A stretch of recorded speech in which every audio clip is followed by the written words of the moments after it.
بەڕێز گۆڤاند شێروانی شارەزای بواری وزە سەبارەت بە ئامادەکاریەکانی هێناردەکردنەوەی نەوتی هەرێمی کوردستان لە ڕێگەی کۆمپانیای سۆمۆ لەگەڵمانە. کاک گۆڤاند سوپاس بە ئامادەبوونی بەڕێزان. بەخێر بێن. کاک گۆڤاند شتێکی ناڕوونە لەم پرسەیە، یعنی حکوومەتی هەرێمی کوردستان ئەڵێ ئامادەم، حکوومەتی عێراق ئەڵێ ئامادەم، کۆمپانیای سۆمۆڵێ ئامادەم بۆ کۆی کە ئێستا خوێندمەوە، حکوومەتی تورکیا ئەڵێ بۆریەکانمان چێ کردوتەوە ئەو بۆریە کە نەوتی هەرێمی کوردستانی پیاڕوان نەک 450,000 بەرمیل نەوتی ڕۆژانە ڕۆژانی 1 ملیار بەرمیل نەوتیش بڕوا ئێمە ئامادەین. ئەی خەلەلەکە لەکوایە بۆ هەناردە ناکرێتەوە؟ ئەمە لە ماوەی هەفتەیەکە سێ جارە ینی کۆمپانیای سۆمۆڵێ نەوت هەناردەکەینەوە، بۆ نایکەن؟ سلااوڕێزم بۆ کەناڵی کوردستان بیشار و بینەران عزیز و بەڕێستان کاک محەممەد. ئەم بابەتە بابەتێکی چارلایەنە، دەبێ هەر چارلانی پەیوەندیدار بڵێن ئێمە ئامادەینەوە خەریکە دەست پێ دەکەن. لایەنی تورکی دەمێکی زۆرە ئەڵێن ئەمە ئامادەینە، بۆرێکەش حازرلانی تەکنیکی کێشەمان نییە و چاومان لێ نەک 400,000 بەڵکو تا 1 ملیۆن بەرمیل ڕۆژانە بگوازرێتەوە لەم حکوومەتی فیدراڵ ڕۆژی چوارشەمەی ڕابردوو بەڕێز وەزیر نەوت حیان عەبدوڵغەنی کاتی سەردانی کەرکووک وتی ئەمە لە ماوەی 2 ڕۆژ نەوت هەناردە دەکرێت و ئێمەش پێشڕۆژێک پەیوەندیمان کردیە لەگەڵ برادرانمان لە وزارەتی سامرە سروشتیەکان و اتفاقمان کردیە لەسەر بابەتی بری ئەو نەوتەی هەناردە دەکرێتن. 130,000 ئینتاژ دەکرێت، 50 بۆ ناوخۆی هەرێمە و تەنها 80,000 بەرمیل ڕۆژانە تا ئێستا بە شێوەیەکی کاتی ڕادستی سۆمۆ دەکرێت بۆ تەزدیر. دواتر بەیاننامەی ئەوڕۆ سۆمۆش تەواوکەری لە دوانەکەی جەنابی وەزیری نەفتی بەغایە وتی ئەمە ئامادەکاریمان تەواو کردووە، وەرەوە ئامادەین بۆ وەرگرتنی نەوتی هەرێم بە مەبەست هەناردەکردن بە ڕێگەی سۆمۆ. هەروە ئاماژەی بەوەش کرد کە ئامادەکاری تەکنیکی و بازرگانی گرێبەستەکانیش حاضر کراوە بۆ کۆمپانیەکانی کڕیاری نەوتی هەرێم. ئەو سێلانە حکوومەتی هەم لای خۆشی ئەوش ئەرچی خۆی تەواو کردووە کە هەفتەی ڕابردوو لە کۆبوونەوەی ئەنجومەنی وەزیران بەڕسمی بڕیاردرا کە نەوتەکە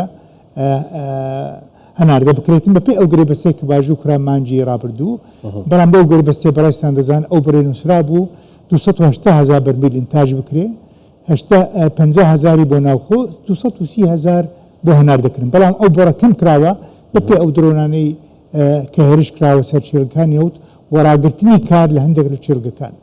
ئێستا لایەنی چوارەم تا ئێستا هیچ کۆمنتی نییە، ئەمیش کۆمەڵی کۆمپانیەکانی بەرهێنەری نەوت لە هەرێمی کوردستان بەنای ئەپیکۆر. طبعا هەندێک کۆمپانیا شەیە لە دەروی ئەپیکۆرە، بەڵام هیچێکیان لەو دوو ڕۆژەواتر ڕۆژی چوارشەمەوە تا ئێستا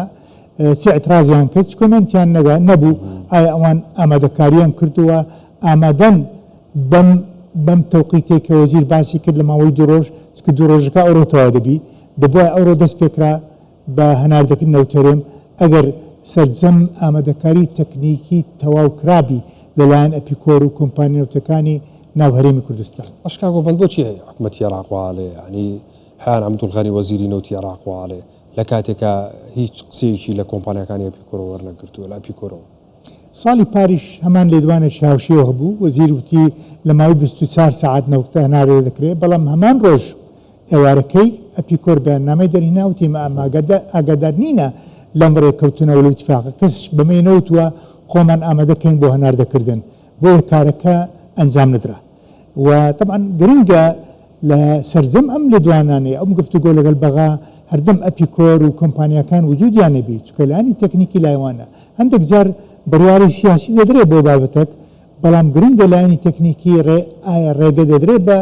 ئەنجامدانی ئەم کارانە یاخود بە هەمان بەریاننا. ئێستا اتفاق کرایە با بۆ نمونە 130,000 بەرمیل ئینتاژ کرێ، بەڵام چێدە لە چێلگەکان گەیشتنەواسەی چێ لە کەمتر و زیاتر نییە. هەرچەندە ئێمە 2 هەفتە لەمەوبەر شاندەش تەکنیکی لە وزارەت نەوت هات زیارەتی چێلگەکانی کرد وتی تەنها توانای 81,000 بەرمیلە، بۆیە لەو 2 هەفتە تۆزێ بەرز بووە ئینتاژەکە. ئێستش بە تەدریجی بەرای من دەگاتە 300,000 لە ماوەچکم ئەگەر سەردەم لانی تەکنیکی تەواو کرێت. ئەپیکۆر ڕەخنەی هەبوو بەڕاستی لە ماوەی ڕابردووتی ئەمە دەمانەوێت زەماناتێک هەبی بۆ وەرگرتنی مستحقاتی خۆمان. ئەو بڕێ کە دیاری کرایە لە هەموارکردنی یاسای بووجە بڕی 16 دلار بۆ هەر بەرمیلەک، بەڵام وتی ئەم بابەتە ئەمە دەمانەیە بە شێوەیەکی نووسرا و شەفاف ڕێککەوتنەک ئینزا بکرێ. بەڵام وا دیارە وزارەتی نەوتی عێراق بەتەنها ناچێتە ژێرباری ئەمەوە. بۆچی؟ بخۆی مەسەلەی متمانەیە لەو ماوەی ڕابردوو لەو کاتێک کە نەوت ڕاگیرا لە مانجی ئاداری ساڵی 2023 و بەپێی یاسایی بودجە و هەموارکردنەکەی ئەبوایە سۆمۆ 400,000 بەرمیل لە هەرێم وەرگریتن بۆ هەناردەکردن لە کاتێک ئەگەر ڕێگە نەدرا بە هەناردەکرد ئەبایە وەزارەتی نەوت سەرجەم 400,000ەکەی بەرگری بۆ بەکارهێنانی ناوخۆ بەڵام سەرتاوە وەزارەتی نەوتی تێمە تواناوان نییە ئەو بەڕێوەرگرن ئەتوانین تەنها 200,000 وەرگین یاخود کەمتریش واتە 200,000ش بە فیرۆ دەچوو دەبتە دەردان بەڵام بەرەچکم لەیان بەرگتووە لەو فترەیە ڕۆژی 80,000 90,000 کۆی ئەو نەوتێک کە ڕادستی وەزارەت نەوت کرایە تا ئێستا بەبێەوەی هەناردە بکرێت بۆ ناوخۆ بەریتە لە 11 ملیۆن بەرمیل و هیچ دۆلارێک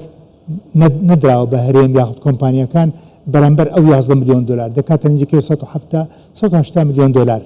بۆیە متمانە لاواز بووە بەرامبەر وزارەتی نەوتی عێراق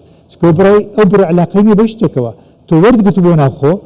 پارەکەش جاری کراوە بە شێوەیەکی کاتی لە یاسای هەموارکردنی هەرێم ئەبا 16 دلار لانی کم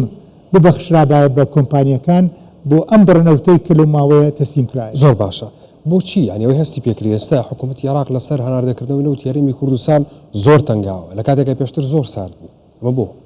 ڕاستەوە سوالشی لە شوێنی خۆیتی لە 20 تەمموزی ڕابردوو تورکیا ئاماژەی کرد کە ئەو نیازی نییە ئەم گرێبەستەی بۆری عێراقی تورکی نەوت نوێ بکاتەوە ئەم بۆریە گرێبەستەکە لە مانجی تەمموزی ساڵی داهاتوو واتە 2026 تاوا دەبی بۆ عێراق ئێستا تەنگاوە دەوێت استفادەکە لەو گرێبەستەی چونکە ئەو بڕێ کە دانراوە وەک ئجوور وەک تێچوو لەلایەن تورکی زۆر کەمتر لە 2 دلارەوە چەند نەفت ڕەوانەکە ئەو فترەیە بە هەمان بڕە کۆنەکەیە بەڵام لە دوای ئەو تاریخە تورکیا ڕەشنووسێکی اتفاقێک نوێ پێشکەش بە عێراق کردووە بۆ دراسەکردن شرط نییە اتفاقکەن لەسەری بەڵام لەو گرێبەستە ئەو ئجوورە و پارەی سیانە و پارەی ڕسومی تێپەڕبوونی نەوت زۆر زیاترە لە ڕێکەوتنەکەونەکە ئەویش تەبیعیە چونکە ڕێکەوتنی کەون دەگەرێتەوە بۆ ساڵی 1973 واتە 50 ساڵ لەمەوبەر بە تاکید نرخی وەتێچووی هەموو سەکتەرەکانی پیشرازی نەوت گۆڕاون لەو کاتەوە بەڵێ بەڕێز کاک گۆڤان شێروانی شارەزای بواری وزە لە ستۆدیۆ لەگەڵ مامی سوپاس بەوەندەبن و بەڕێستان کاک گۆڤان سەرچاوان